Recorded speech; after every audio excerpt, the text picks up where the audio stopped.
New York city की mayor race 2025 अब केवल एक स्थानीय चुनाव नहीं रह गई है, ये एक राष्ट्रीय मंच बन चुका है जहां डेमोक्रेटिक उम्मीदवार जोहरान ममदानी और अमेरिकी राष्ट्रपति डोनाल्ड ट्रंप के बीच तीखी तकरार ने राजनीतिक माहौल को गर्म कर दिया है। ममदानी एक 33 वर्षीय प्रगतिशील डेमोक्रेट और डेमोक्रेटिक स्पेशलिस्ट, जिन्होंने अपनी जीत के बाद ट्रंप की धमकियों को सिरे से खारिज करते हुए एक नया सियासी तूफान खड़ा कर दिया है। ये टकराव न केवल न्यूयॉर्क की राजनीति को प्रभावित कर रहा है, बल्कि अमेरिकी लोकतंत्र, आप्रवासन नीतियों और प्रगतिशील बनाम रूढ़िवादी विचारधाराओं के बीच की खाई को भी उजागर कर रहा है। नमस्कार, मैं उत्कर्ष प्रताप सिंह और आप देख रहे हैं TV9 भारतवर्ष।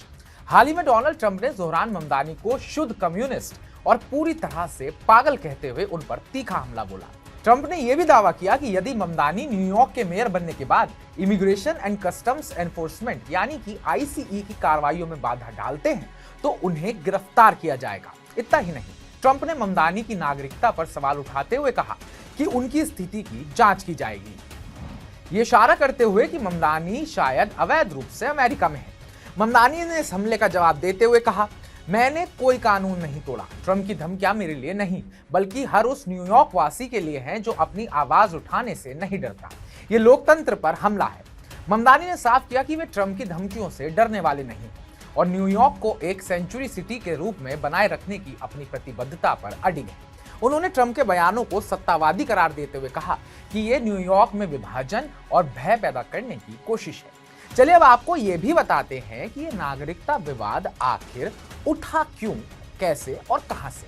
असल में ममदानी का जन्म युगांडा में हुआ था और वो 2018 में अमेरिकी नागरिक बने।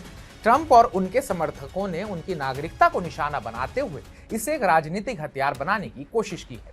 कुछ रिपब्लिकन नेताओं जैसे कि कांग्रेसमैन एंडी ओगल्स ने ममदानी की नागरिकता रद्द करने की मांग भी की है, यह आरोप लगाते हुए कि उन्होंने नागरिकता प्रक्रिया के दौरान अपनी आतंकवादी सहानुभूति छिपाई थी। ममदानी ने इन आरोपों को खारिज करते हुए कहा कि उनकी लड़ाई लोगों की जरूरतों जैसे कि मुफ्त बस सेवा, किराए पर नियंत्रण और अमीरों पर टैक्स के लिए है, ना कि व्यक्तिगत हमलों के लिए। ट्रंप की रणनीति उनकी पुरानी रणनीति का हिस्सा मानी जा रही है, जिसमें वे अपने विरोधियों को कम्युनिस्ट और अवैध जैसे लेबल देकर उन्हें बदनाम कर देते हैं। दूसरी ओर ममदानी ने इसे एक अवसर के रूप में भी लिया है, जिससे वे प्रगतिशील मतदाताओं, खासकर युवाओं और अप्रवासी समुदायों को एकजुट कर रहे हैं। अब थोड़ी बात कर लेते हैं इस चुनाव की त्रिकोणीय जंग की। इस तकरार में न्यूयॉर्क के मौजूदा मेयर एरिक एडम्स भी एक महत्वपूर्ण किरदार है। एडम्स, जो अब स्वतंत्र उम्मीदवार के रूप में चुनाव लड़ रहे हैं, ट्रंप की तारीफों के केंद्र में रहे हैं।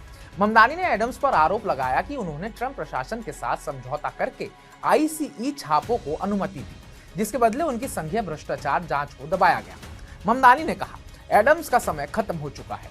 वे ट्रंप के सत्तावादी रुख का समर्थन कर रहे हैं जो न्यूयॉर्क के मूल्यों के खिलाफ है। ट्रंप ने इसी बीच किसी भी उम्मीदवार का खुलकर समर्थन करने से इनकार किया है, लेकिन यह साफ है कि वे ममदानी को एक आसान निशाना मानते हैं। ट्रंप ने कहा, न्यूयॉर्क का अगला मेयर जो भी हो, उसे ठीक व्यवहार करना होगा, वरना हमारी सरकार उस पर सख्ती करेगी। अब बात करते हैं ममदानी की चुनावी रणनीति, जो पूरी दुनिया में चर्चा बटोर रही है। ममदानी की चुनावी रणनीति ने उन्हें प्रगतिशील मतदाताओं के बीच एक नया सितारा बना दिया है। उन्होंने न्यूयॉर्क के अल्पसंख्यक, श्रमिक वर्ग और अप्रवासी समुदायों में गहन प्रचार किया, जिसके चलते उन्होंने पूर्व गवर्नर एंड्रू क्यूओमो जैसे दिग्गज को डेमोक्रेटिक प्राइमरी में हरा दिया। ममदानी ने कहा, हमने उन मतदाताओं को वापस लाने की कोशिश की जिन्हें डेमोक्रेट्स ने नजरअंदाज कर दिया था। हम उन्हें कुछ ऐसा दे रहे हैं जिसके लिए वे वोट करना चाहें, ना कि केवल ये बता रहे हैं कि वो किसके खिलाफ है। साथ ही उन्होंने हिंदी, उर्दू, गुजराती जैसी भाषाओं में संवाद करके लोगों से कनेक्ट किया है। जोहरान ममदानी और डोनाल्ड ट्रंप के बीच ये टकराव केवल व्यक्तिगत हमला नहीं है, बल्कि अमेरिकी राजनीति में गहरे विभाजन को दर्शाता है। ममदानी की प्रगतिशील नीतियां और ट्रंप की रूढ़िवादी बयानबाजी न्यूयॉर्क के मतदाताओं के सामने दो अलग अलग दृष्टिकोण पेश कर रही है। यह देखना दिलचस्प होगा कि नवंबर 2025 में होने वाला मेयर चुनाव इस तनाव को किस दिशा में लेकर जाता है। क्या ममदानी इस हमले को अपने लिए वरदान बना पाएंगे या ट्रंप की धमकियां न्यूयॉर्क की सियासत को बदल देंगी? समय ही इसका जवाब देगा। बाकी हमारी इस रिपोर्ट पर आपका क्या सोचना है, कमेंट बॉक्स में कमेंट कर हमें जरूर बताइएगा और बाकी ताजा अपडेट्स पाने के लिए TV9 भारतवर्ष को सब्सक्राइब कीजिएगा।